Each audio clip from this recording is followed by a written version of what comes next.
ഞാൻ വ്യക്തിപരമായിട്ട് ആരെക്കുറിച്ചൊന്നും പറയാൻ ഉദ്ദേശിക്കുന്നില്ല.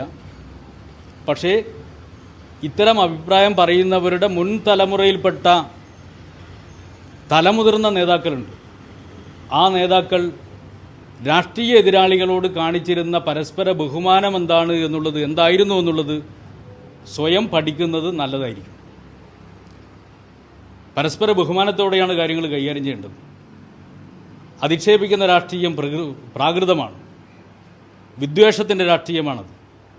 ആ രാഷ്ട്രീയമല്ല ബന്ധപ്പെട്ടവർ കൈകാര്യം ചെയ്യേണ്ടത് എന്ന് മാത്രമാണ് പറയാനുള്ളത്.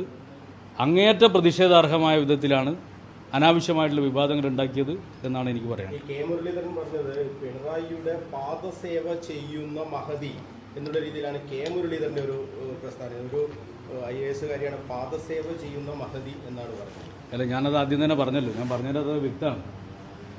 ഇപ്പോൾ കെ കരുണാകരനും EK നായനാരും തമ്മിലുള്ള ബന്ധം എന്തായിരുന്നു നാട് കണ്ടതാണ്.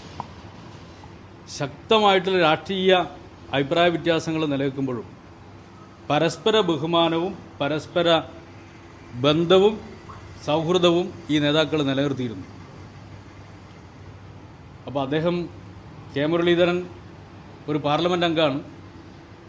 അദ്ദേഹം സ്വയം ആലോചിക്കുക, ഇത്തരത്തിലുള്ള അധിക്ഷേപ വാക്കുകൾ പറയുന്നത് അദ്ദേഹത്തിന് ഭൂഷണമാണോ, അദ്ദേഹത്തിന് നല്ലതാണോ എന്ന് അദ്ദേഹം സ്വയം ആലോചിക്കുക.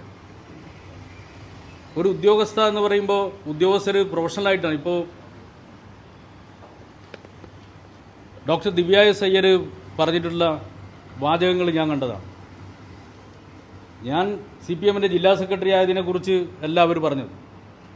മുഖ്യമന്ത്രിയുടെ പ്രൈവറ്റ് സെക്രട്ടറി ആയിരിക്കുന്ന ഘട്ടത്തിൽ എൻ്റെ പ്രവർത്തനത്തെ സംബന്ധിച്ച് അവരൊരു അഭിപ്രായം പറഞ്ഞു എന്ന് മാത്രമേ ഉള്ളൂ. അത് തികച്ചും പ്രൊഫഷണലായിട്ടുള്ള ഒരു അഭിപ്രായമാണ്. അപ്പോൾ അത്തരം കാര്യങ്ങളെ വെച്ചുകൊണ്ട് ഇങ്ങനെ അധിക്ഷേപ പ്രചരണം നടത്തുന്നത്, അധിക്ഷേപിക്കുന്നത് അദ്ദേഹത്തിന് ഭൂഷണമാണോ എന്ന് അദ്ദേഹം തന്നെ സ്വയം ചിന്തിച്ചാണ്. ഈ സർവീസ് ചട്ടങ്ങൾക്കൊക്കെ അപ്പുറം അവരുടെ കുടുംബ പശ്ചാത്തലമായിരിക്കും കോൺഗ്രസ് നേതാക്കളുടെ വിമർശനം ഉന്നയിക്കുന്നതിന് പ്രധാനപ്പെട്ട കാരണം. അല്ല, അതിൻ്റെ മേലെ ഞാൻ ഏതെങ്കിലും ഒരു കമൻറ്റ് പറയാൻ ആഗ്രഹിക്കുന്നില്ല. പക്ഷേ ഒരു കാര്യം നമ്മൾ മനസ്സിലാക്കണം, G. കാർത്തികേയൻ എന്ന് പറയുന്ന നേതാവ് എല്ലാ രാഷ്ട്രീയക്കാരുമായി നല്ല സൗഹൃദം പുലർത്തിയ, നല്ല ബന്ധം പുലർത്തിയ ഒരു നേതാവായിരുന്നു എന്നുള്ളത് ഈ നാടിന് മുഴുവൻ അറിയുന്നതാണ്.